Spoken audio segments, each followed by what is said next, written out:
नमस्कार प्रेक्षकांनो, तर मालिकेमध्ये काही सुंदर असा ट्विस्ट आपल्याला बघायला मिळणार आहे. स्वानंदी अशी काही भारी खेळी खेळणार आहे की बासच. ती आता तिच्या सासू सासऱ्यांना आणि तिच्या नवऱ्याला घरी बोलावून आणणार आहे आणि मग सासू अर्पिताविरुद्ध असे काय पुरावे फेकणार आहे की ते तुम्ही बघतच राहा. जबरदस्त व्हिडिओ असल्यामुळे शेवटपर्यंत पहा. चला तर व्हिडिओला सुरुवात करूया. तर आपण पाहतो आप्पी आता घरात आलेली असते, राजवाड्यांच्या घरी आलेली असते आणि घरी येताच तिची नाटकी आणि तिचा माज पुन्हा सुरू होतो. सुष्मिता हॉलमध्ये डान्स करत असते. तिथे अर्पिता येते. अर्पिता बोलते, काय ग सुष्मिता, काय करतेस तू? तेव्हा सुष्मिता बोलते, अर्पिता ताई, मी नाही का ट्रेंडिंग तमिळ गाण्यावरती डान्स करते. मला ना एक रील शूट करायचं आहे. खूप दिवस झाले रीलच नाही टाकलेलं. माझं ना इंस्टाग्रामचा रीच फारच कमी झालाय, म्हणून म्हटलं की आज एक भारी रील बनवूया. हे ऐकल्यावर अर्पिता हसते आणि बोलते, अरे वा, चल मग मी पण तुझ्याबरोबर डान्स करते. आपण दोघी मिळून डान्स करूया. बघ, मी जर तुझ्या रीलमध्ये आले ना तर तुझे व्ह्यूज ना इतके वाढतील ना की काही सांगायलाच नको. चल, लाव कॅमेरा. दोघी जणी एकदम मजेत डान्स करत असतात, कथ्थक करत असतात आणि तितक्यातच घरातली एक गरीब मोलकरीण हातात पाण्याचा ट्रे घेऊन तिथून जात असते. अर्पिता डान्सच्या नादात मागे सरकते आणि तिचा धक्का आता त्या मोलकरणीला लागतो. पाणी सांडताना अर्पिताचा पारा एकदम चढतो. अर्पिता जोरजोरात ओरडायला सुरुवात करते. अर्पिता ओरडतच बोलू लागते, तुला काय अक्कल आहे की नाही? डोळे फुटलेत का तुझे? बघून चालता येत नाही का? दिसत नाही का तुला मी डान्स करतोय, रील बनवतोय? तू आमची सगळी रील खराब केलीस. सगळ्या मेहनतीवरती पाणी सांडलंस तू. पण तो तोरा बघून मोलकरीण ती मेड मात्र पुरतीच घाबरलेली असते. ती म्हणत असते, अर्पिता मॅडम, प्लीज मला माफ करा. मी माझ्या बाजूनेच चालले होते, उलट तुमचाच हात मला लागला आणि पाणी सांडलं. खरं तर या सगळ्यामध्ये माझी काहीच चूक नाही आहे. प्लीज मॅडम, मला माफ करा. पुन्हा अशी चूक होणार नाही. आणि मग काय, हे सगळं ऐकल्यावर अर्पिता अजूनच रागाने लाल होते. ती बोलते, चूक तेही माझ्याकडून? एकतर तू स्वतः चूक करतेस आणि वरती माझ्यावरती ढकलतेस. आणि तसं पण पुन्हा चूक. अगं, पुन्हा चूक करायला मी तुला या घरामध्ये ठेवणारच नाहीये. तुला आत्ताच्या आत्ता मी फायर करते. थांब, आधी तुझं थोबाडच फोडते, मग तुला अक्कल येईल. असं म्हणतच अर्पिता त्या मेडवरती हात उचलणार तेवढंच तिथे आपली स्वानंदी येते आणि अर्पिताचा हात हवेतच पकडते. स्वानंदीची ही डॅशिंग एंट्री बघून तुम्हालाही शिट्ट्या माराव्याशा वाटतील. आणि अशा प्रकारे आता स्वानंदी अगदी विजेसारखी येते आणि अर्पिताचा हात हवेतच पकडते. स्वानंदीच्या डोळ्यामध्ये राग असतो, आग असते आणि आवाजात एक जरब असते. ती जोरातच ओरडते, हात खाली घ्या अर्पिताताई आणि आवाजसुद्धा खाली घ्या. तुम्हाला किती वेळा राजवाड्यांनी सांगितलंय की या घरातल्या नोकरांवरती हात उचलायचा नाही आणि खास कर महिला नोकरांवरती हात उचलायची कोणालाही परवानगी नाहीये. अहो, त्या सांगतायत ना त्यांची चूक नाहीये. मी स्वतः माझ्या डोळ्यांनी बघितलंय. खरं तर तुमचा हात ग्लासला लागला आणि ग्लास खाली पडून फुटला.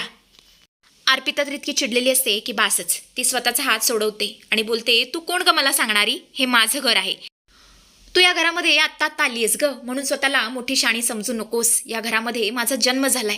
लहानपणापासून मी या घरामध्ये वावरतीये, राहतीये. त्यामुळे कोणाशी कसं वागायचं हे तू मला शिकवायचं नाहीयेस. तेव्हा स्वानंदी बोलते, घर तुमचं असेल पण माणुसकी नावाची गोष्ट असते जी तुमच्यात अजिबात नाहीये. जर तुम्ही स्वतःच्या चुका दुसऱ्यांवरती थोपत राहिलात ना तर एक दिवस नियती तुम्हाला असा आरसा दाखवेल ना की तुम्हाला स्वतःचीच लाज वाटेल. आणि हो, या घरात जर कोणावर अन्याय होत असेल ना तर मी मध्ये बोलणारच. मी शांत बसणार नाही. आणि अशा प्रकारे ती आता अर्पिताला चांगलं सुनावते. तिची चांगलीच बोलतीच बंद करून टाकते. प्रेक्षकांनो, अर्पिता सुद्धा विचार करते की आता या बाईबरोबर वाद घालण्यात काहीच अर्थ नाहीये. आता ती जर काही बोलायला गेली तर समोर सुद्धा तिचीच बाजू घेणार आणि त्यामुळे ती पुन्हा तोंडावरती आपटणार. त्यामुळे अर्पिता पुढे काही वाद वाढवत नाही आणि सरळ रागाने तिकडून निघून जाते. तिला या स्वानंदीचा खूप राग आलेला असतो. इतका राग आलेला असतो की ती रागाने वस्तू इकडे तिकडे फेकत असते. मल्लिकाला म्हणत असते, मॉम, मी नाही सहन करणार. त्या स्वानंदीला मी अजिबात सहन करू शकत नाही. सारखी माझ्या मध्ये मध्ये करते, मला सुनावते. कोण लागून गेली आहे ती?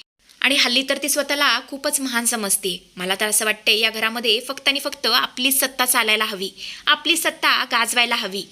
मल्लिका मात्र अर्पिताला शांत करते आणि बोलते, शांत हो अप्पे, रागराग करू नकोस. रागाने डोकं खराब होतं आणि प्लॅन फसतात. तू समजतेस ना, तितकी ती स्वानंदी साधी बोळी नाहीये. ती फार हुशार आहे आणि मला खात्री आहे की तुला तिच्यावर 100% डाऊट आलाय. अगं, तिने तसं म्हणून सुद्धा दाखवलंय.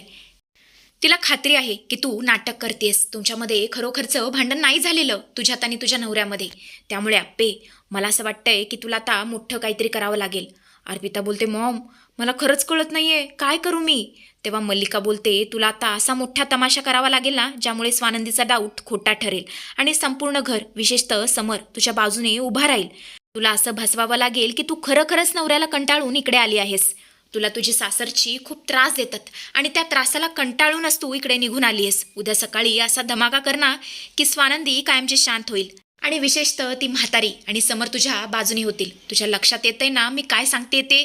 तुझ्या डोक्यामध्ये ही गोष्ट फिट्ट होतीये ना आप्पे? तेव्हा आप्पी बोलते, आई मॉम तू अजिबात काळजी करू नकोस. आता उद्या फक्त तू बघच मी काय तमाशा करते ते. दुसऱ्या दिवशी आपण पाहतो तर काय, सकाळी सकाळी अर्पिता हॉलमध्ये एक भयानक ड्रामा क्रिएट करते. तिच्या हातामध्ये एक धारदार सुरा असतो. स्वतःच्या गळ्यावर ठेवून ती जोरजोरात ओरडायला लागते, रडायला लागते. अर्पिता आता खोटं रडायला लागते. मोठ्या आवाजात ती बोलते, कोणीही माझ्या जवळ यायचं नाही, सांगून ठेवते मी. मला आता जगायचंच नाहीये. माझ्या नवऱ्याने मला फसवलंय, माझा छळ केलाय, माझं नशीबच खराब आहे. मी आता मरणार आणि इथे येऊन सुद्धा माझे घरचेच लोक मला त्रास देत आहेत. या माहेरच्या लोकांना सुद्धा मी अजिबात बघत नाहीये. या स्वानंदीला तर मी अक्षरशः नकोशी झालीये. मी जाऊन तरी कुठे जाऊ? त्यापेक्षा मी स्वतःचा जीव दिलेला बरा. मी एक काम करते, मी आता मरणार, मी स्वतःला संपून टाकते. समर मात्र अतिशय घाबरलेला असतो. त्याच्या डोळ्यामध्ये पाणी असतं. तो जोरातच ओरडतो, अर्पिता ए अप्पे थांब, हे काय करतेस तू? वेडी झाली आहेस का? हातातला सूर आत्ताच्या आत्ता खाली ठेव. मी तुझा भाऊ आहे ना?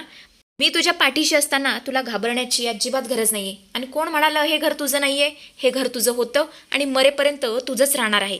आपण बघून घेऊ तुझ्या त्या नवऱ्याला. पण मी तुझ्या पाया पडतो, प्लीज तू असं चुकीचं पाऊल अजिबात उचलू नकोस. याने सगळ्यांना त्रासच होणार आहे. मल्लिका आता खोटं नाटक करायला सुरुवात करते. ती बोलते, समर माझ्या पोरीला वाचव, वाचव, तिला कोणीतरी अडवा. पण प्रेक्षकांनो, ही स्वानंदी सुद्धा स्वानंदी असते. ती एकाएकी मागून येते आणि तिला मागून धरते. तिच्या हातातला सुरा हिसकावून फेकून देते.